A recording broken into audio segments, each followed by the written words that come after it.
বাজার করে নিয়ে আসলো নদীর 1 কেজি ছোট পিয়েলি মাছ, আর এখানে পাঙাশ মাছ আছে 3.5 কেজি, আর মুরগি আনছে 4 কেজি, আর একটু কাঁচা বাজার। আসসালামু আলাইকুম, কেমন আছেন আপনারা? আশা করি সবাই ভালো আছেন। যে যেখান থেকে আমার ভিডিও দেখছেন আশা করি সবাই সুস্থ আছেন। এই দেখেন, এই মাছ নিয়ে আসছে স্কুল থেকে আসার পথে।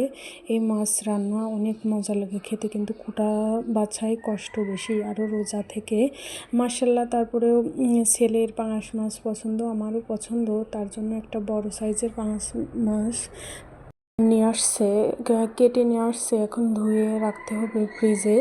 আর গোস্ত নিয়ে আসছে, ব্রয়লারের নিয়ে আসছে। ব্রয়লার আমরা খাই না, তারপরেও বললাম যে একটু নিয়ে আসো চিকেন ফ্রাই ট্রাই করার জন্য, কিন্তু ব্রয়লারের গোস্তটাই বেশি ভালো। ব্রয়লারের গোস্ত আমরা খুবই কম খাই, ওর বাবা তো আনতেই চায় না, তারপরে আমি বললাম যে একটু নিয়ে আসো।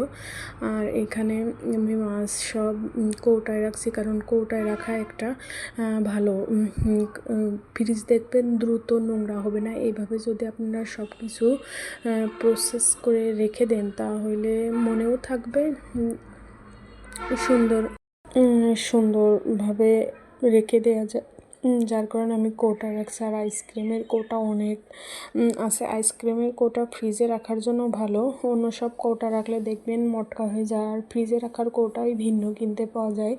আমি কিছু আগে মাছ পরিষ্কার করে ধুয়ে উঠে এনেছি, তারপরে গোস্ত রাখবো ফ্রিজে। আর দেখেন, আমার ডিপ ফ্রিজে শুধু কৌটা আমি রেখেছি, তারপর আরেকটা ফ্রিজ আছে সেটাও আমি কৌটায় রেখেছি। আর ফ্রিজ পরিষ্কার করা খুব কষ্ট। কয়দিন আগেই তো একটা ভিডিও দিয়েছিলাম ফ্রিজ পরিষ্কার করাও, তাও ওর বাবা অনেক করে দিয়েছে। দেখেন, গোস্ত আমি সম্পূর্ণটা দেখাইনি ভিডিও। এখানে আমি সব কিছু একটু করে, একটু না, ধরেন এক বাটিতে 1 কেজি আছে, একটু কম আছে। এই যে এখানে গিলে টিলে আছে, এইগুলো রেখে দিয়েছি।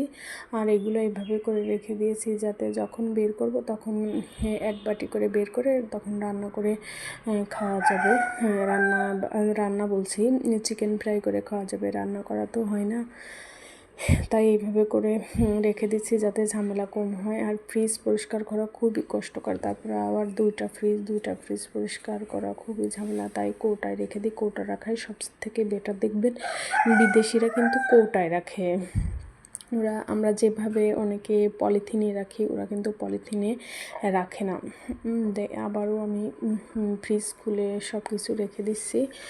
মাশাল্লাহ, সুন্দরভাবে সব কিছু ঠিকঠাক করতে পেরেছি। এইভাবে আপনারা যদি রাখেন তাহলে দেখবেন ফ্রিজটা অনেক দিন পর পরিষ্কার করবেন, কিছু না, ফ্রিজ দিয়ে একটা বিকট একটা গন্ধ হয় না, সেই গন্ধটাও হবে না। এইভাবে ওর বাবা বলছে এইভাবে রেখে দিবা, আমি এইভাবে রাখার চেষ্টা করি এবং রাখি।